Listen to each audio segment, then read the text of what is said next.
Cotel Ingénierie intervient dans la zone océanienne depuis bien longtemps, que ce soit donc à Mayotte où nous sommes implantés avec une agence depuis une douzaine d'années maintenant, ou aux Comores pour des hôpitaux, à l'île Maurice dans l'industrie, et également bien sûr Madagascar pour la construction d'immeubles de bureaux ou également chez des industriels miniers.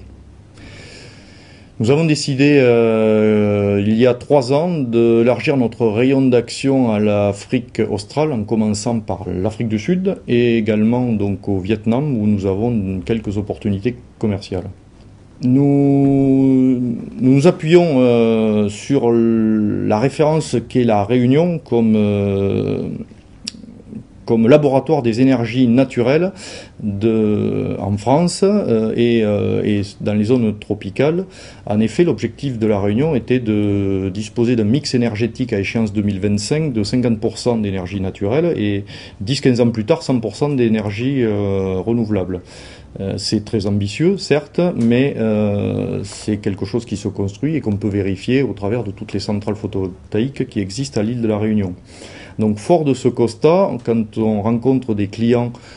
potentiels étrangers, on leur explique cela et on leur décline nos savoir-faire dans les énergies renouvelables et la maîtrise de l'énergie en justifiant qu'on est à même de répondre à des problématiques également tropicale, puisqu'on est installé dans une zone tropicale, et que donc on peut répondre avec à la fois une expérience technique, une expertise technique dans ces sujets-là, d'une part parce que la Réunion est une référence, et d'autre part parce qu'on est également évidemment département français, et donc européen, donc avec des normes européennes, et donc un niveau qualitatif qui fait référence.